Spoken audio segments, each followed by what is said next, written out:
you're a graduate of Havre High. Yeah. To Northern, couldn't really get out of Havre there, could you? No, Havre's really treated me very well, selfishly, and I really enjoy the community. And being a Blue Pony kind of stuck in my heart, I guess. So that's where I'll stay. You're 14 now. Yep. Right? You've only missed the state tournament 1 year.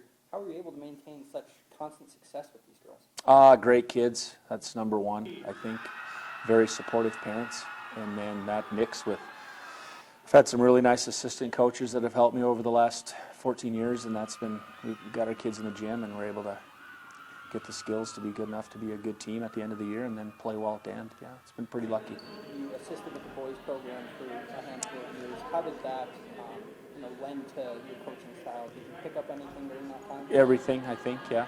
I learned a lot from, I coached with two guys. One of them is actually here tonight, Mark West. We coached together for 3 years. I was his freshman coach along with John Barnhorst. And then Mark retired and John got the job.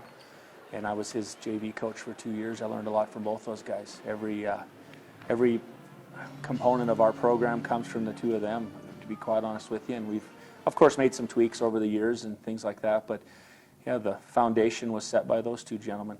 What have the last couple of years been like just in the community you have, or being around the team and the girls there when you're going on these championship runs? Oh, it's been, we're really lucky. Yeah, it's been real good fortune. The community is very supportive.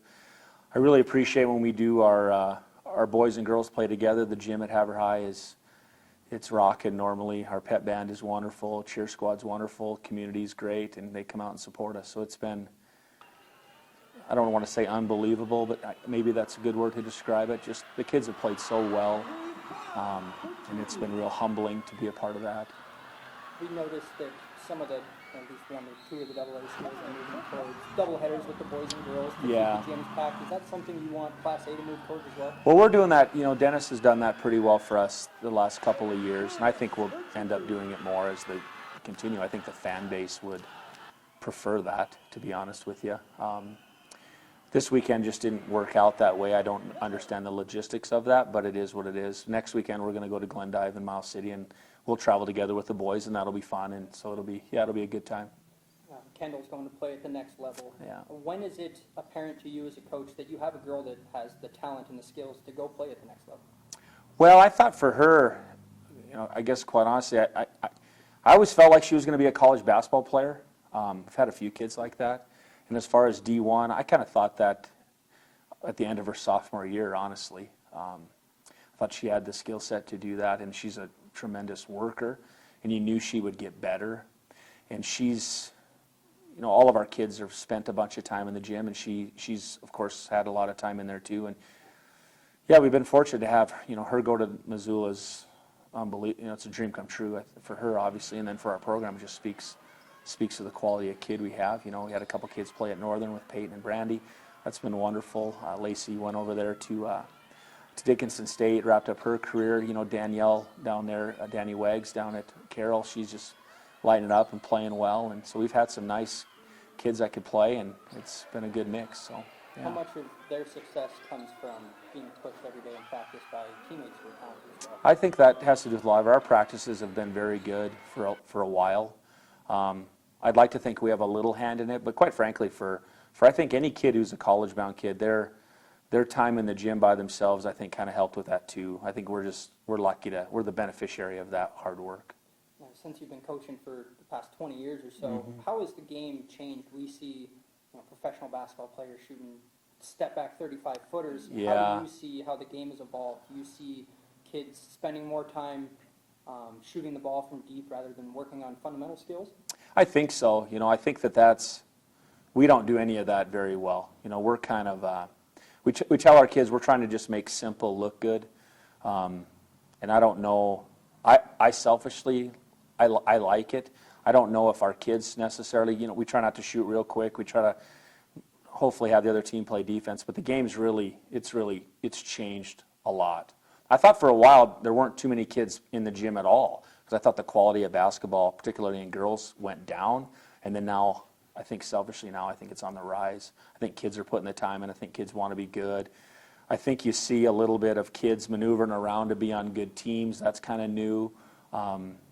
it is what it is. I think girls basketball in the state right now is pretty healthy.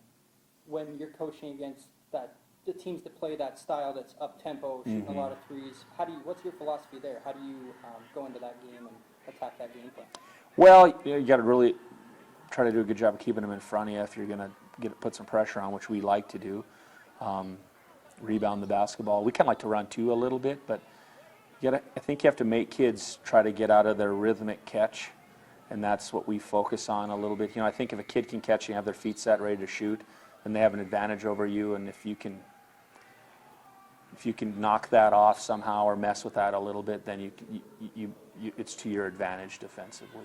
The Eastern A has been so good the last couple of years, and this year should be again. How exciting do you think that divisional tournament's going to be? Well, I think on the girls' side it's going to be rocking and roll, and I think it'll be a lot of fun. I'm really appreciative that the decision makers in Class A pushed us to the East because it made our program better. Not immediately, but the East traditionally has wonderful girls basketball, and so it makes you drive maybe a little harder, push a little harder to get your program to where it should be, and that's helped us playing against the Laurels. When Amber was there, and Pat last year, they're solid. Playing against Hardin with Cindy, solid. Playing against Billings Central, we haven't played them in the regular season except for these last 2 years. Playing against Jet and her kids, it's wonderful. Before her, it was Jeff. It's great basketball, And back in the day, you had Richie over there in Glendive. They were tougher than heck. You had Kerry Weiss, Kelly's brother, over there. They dominated for 25 years. I mean, it's good basketball in the East, and we're lucky to be a part of that. Last year, you were named one of the Montana Coaches Association Girls Basketball Coaches of the Year. How is that just reflective of the work that all your girls put in throughout the entire year? That's all that it is. Honestly, I think that you're rewarded as a coach because your kids are good, and we only are lucky to be awarded or rewarded, I guess, but it's because our kids, they put a lot of time in. They want to be good. They want to be a good team. They want to be good individuals, and they want to gel it together, and I'm glad that they let us coach them. You're the principal up at the middle school, correct? Yeah. What is some of the day-to-day challenges that job faces? Oh, it's a lot of fun. We have our kids up there, they're wonderful. Our staff is fantastic, and that makes coaching even possible for me. I think the greatest challenge for kids is to help get them in school, to show them that education matters, to talk to them about what life can be like beyond Haver High. We talk in those terms to them, what graduation is like.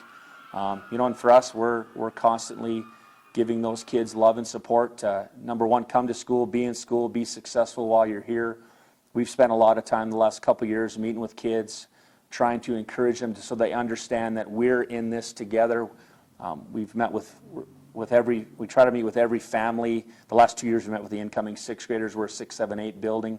And that, to meet with their families and talk to them about school and what we're here for, we're in it together. We're going to snap our fingers and they're going to go to high school. I mean, it happens so quick, especially as you get older in education. And so it's a wonderful job, but it only really works for me because I work with such great people, and that helps a ton. It seems that there's strong ties between coaching and educators. What exactly do you think that relationship is? Is that because they teach, they're better suited for coaching? I think, maybe.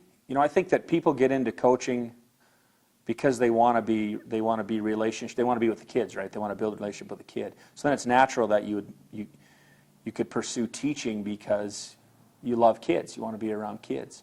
And I think that they go hand in hand, and it's a dying breed, right? There's a lot of coaches now that aren't, and that isn't negative toward them, but that's just the way of the world. Coaches are hard to find.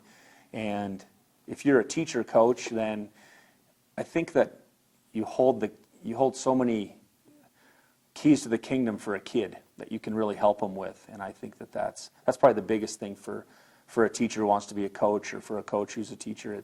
You're everything to that kid, and I think that you need to keep that in mind as you teach and coach every day. Is there anything beyond Haver and being an educator and a coach out there?